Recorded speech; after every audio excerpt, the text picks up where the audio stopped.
The queen's croquet-ground, a large rose tree, stood near the entrance of the garden. The roses growing on it were white, but there were 3 gardeners at it, busily painting them red. Alice thought this a very curious thing, and she went nearer to watch them, and just as she came up to them, she heard one of them say, "Look out now, 5. Don't go splashing paint over me like that." "I couldn't help it," said 5 in a sulky tone. 7 jogged my elbow. On which 7 looked up and said, "That's right, 5. Always lay the blame on others. You'd better not talk," said 5. "I heard the queen say only yesterday you deserve to be beheaded." "What for?" said the one who had spoken first. "That's none of your business, too," said 7. "Yes, it is his business," said 5, "and ill tell him it was for bringing the cooked tulip-roots instead of onions." 7 flung down his brush and had just begun well, of all the unjust things, when his eye chanced to fall upon Alice, as she stood watching them, and he checked himself suddenly. The others looked round also, and all of them bowed low. "Would you tell me," said Alice, a little timidly, "why you are painting those roses?" 5 and 7 said nothing, but looked at 2. 2 began in a low voice, "Why, the fact is, you see, miss, this here ought to have been a red rose tree, and we put a white one in by mistake. And if the queen was to find it out, we should all have our heads cut off, you know. So you see, miss, we're doing our best afore she comes," to at this moment 5, who had been anxiously looking across the garden, called out the queen. "The queen!" And the 3 gardeners instantly threw themselves flat upon their faces. There was a sound of many footsteps, and Alice looked round, eager to see the queen. First came 10 soldiers carrying clubs. These were all shaped like the 3 gardeners, oblong and flat, with their hands and feet at the corners. Next, the 10 courtiers. These were ornamented all over with diamonds and walked 2 and 2 as the soldiers did. After these came the royal children. There were 10 of them, and the little dears came jumping merrily along hand in hand, in couples. They were all ornamented with hearts. Next came the guests, mostly kings and queens, and among them Alice recognized the white rabbit. It was talking in a hurried, nervous manner, smiling at everything that was said, and went by without noticing her. Then followed the knave of hearts, carrying the king's crown on a crimson velvet cushion, and last of all this grand procession came the king and queen of Hearts. Of Hearts. Alice was rather doubtful whether she ought not to lie down on her face like the 3 gardeners, but she could not remember ever having heard of such a rule at processions. And besides, what would be the use of a procession, thought she, if people had all to lie down upon their faces so that they couldn't see it? So she stood still where she was and waited. When the procession came opposite to Alice, they all stopped and looked at her, and the queen said severely, "Who is this?" She said it to the knave of hearts, who only bowed and smiled in reply. "Idiot," said the queen, tossing her head impatiently, and turning to Alice, she went on, "What's your name, child?" "My name is Alice, so please your majesty," said Alice very politely. But she added to herself, "Why, they're only a pack of cards, after all. I needn't be afraid of them. And who are these?" said the queen, pointing to the 3 gardeners who were lying round the rose tree. For you see, as they were lying on their faces, and the pattern on their backs was the same as the rest of the pack, she could not tell whether they were gardeners or soldiers or courtiers or 3 of her own children. "How should I know?" said Alice, surprised at her own courage. "It's no business of mine." The queen turned crimson with fury, and after glaring at her for a moment like a wild beast, screamed off with her head, "Off nonsense," said Alice very loudly and decidedly, and the queen was silent. The king laid his hand upon her arm and timidly said, "Consider, my dear, she is only a child." The queen turned angrily away from him and said to the knave, "Turn them over." The knave did so very carefully with 1 foot. "Get up," said the queen in a shrill, loud voice, and the 3 gardeners instantly jumped up and began bowing to the king, the queen, the royal children, and everybody else. "Leave off that," screamed the queen. "You make me giddy." And then, turning to the rose tree, she went on, "What have you been doing here?" "May it please your majesty," said 2 in a very humble tone, going down on 1 knee as he spoke, "we were trying, I see," said the queen, who had meanwhile been examining the roses. "Off with their heads." And the procession moved on, 3 of the soldiers remaining behind to execute the unfortunate gardeners, who ran to Alice for protection. "You shan't be beheaded," said Alice, and she put them into a large flower pot that stood near. The 3 soldiers wandered about for a minute or 2, looking for them, and then quietly marched off after the others. "Are their heads off?" shouted the queen. "Their heads are gone, if it please your majesty," the soldiers shouted in reply. "That's right," shouted the queen. Shouted the queen, "Can you play croquet?" The soldiers were silent and looked at Alice as the question was evidently meant for her. "Yes," shouted Alice. "Come on then," roared the queen, and Alice joined the procession, wondering very much what would happen next. It's a very fine day," said a timid voice at her side. She was walking by the white rabbit, who was peeping anxiously into her face. "Very," said Alice. "Where's the Duchess?" "Hush, hush," said the rabbit in a low, hurried tone. He looked anxiously over his shoulder as he spoke, and then raised himself upon tiptoe, put his mouth close to her ear, and whispered she's under sentence of execution. "What for?" said Alice. "Did you say what a pity?" the rabbit asked. "No, I didn't," said Alice. "I don't think it's at all a pity. I said what for?" She boxed the queen's ears, the rabbit began. Alice gave a little scream of laughter.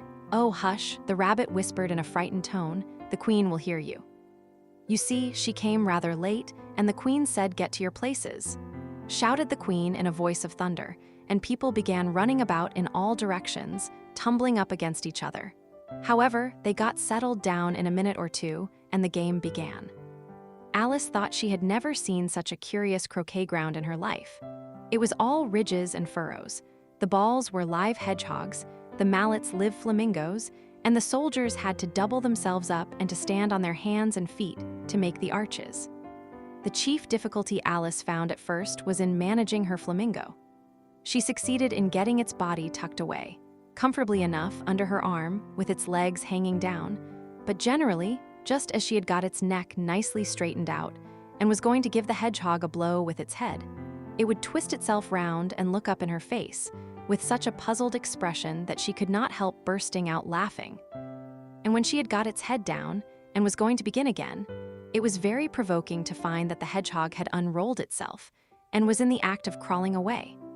Besides all this, there was generally a ridge or furrow in the way wherever she wanted to send the hedgehog to, and, as the doubled-up soldiers were always getting up and walking off to other parts of the ground, Alice soon came to the conclusion that it was a very difficult game indeed.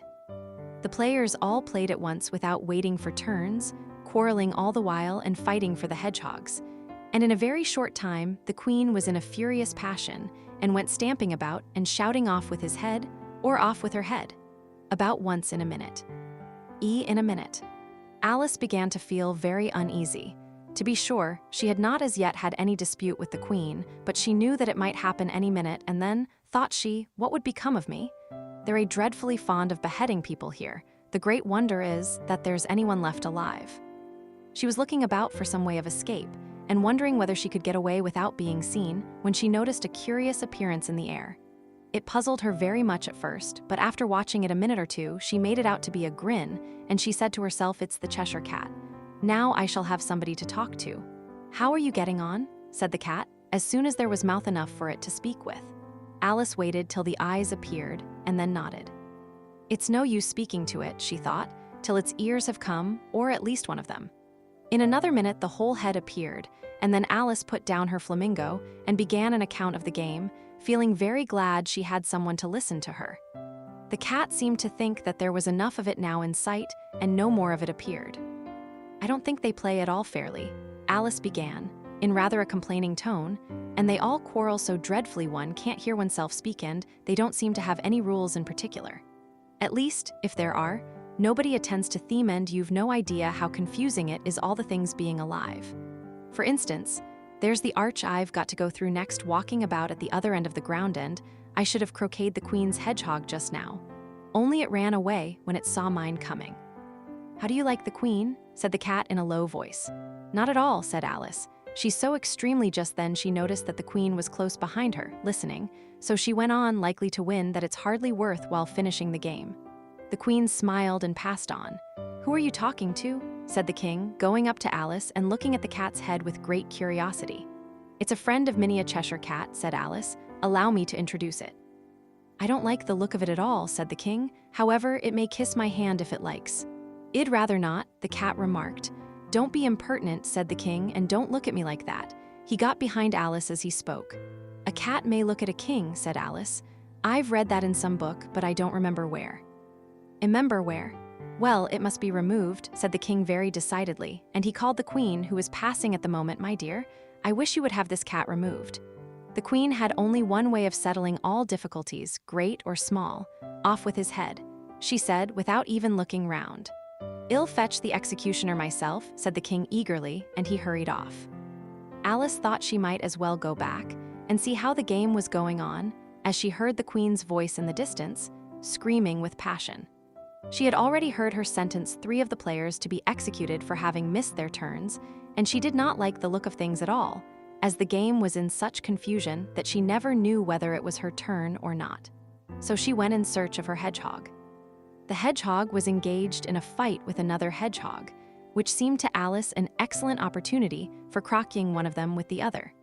The only difficulty was that her flamingo was gone across to the other side of the garden, where Alice could see it trying in a helpless sort of way to fly up into a tree. By the time she had caught the flamingo and brought it back, the fight was over, and both the hedgehogs were out of sight. But it doesn't matter much, thought Alice, as all the arches are gone from this side of the ground. So she tucked it away under her arm that it might not escape again, and went back for a little more conversation with her friend. When she got back to the Cheshire Cat, she was surprised to find quite a large crowd collected round it. There was a dispute going on between the executioner, the king, and the queen, who were all talking at once, while all the rest were quite silent and looked very uncomfortable. The moment Alice appeared, she was appealed to by all 3 to settle the question, and they repeated their arguments to her, though, as they all spoke at once, she found it very hard indeed to make out exactly what they said.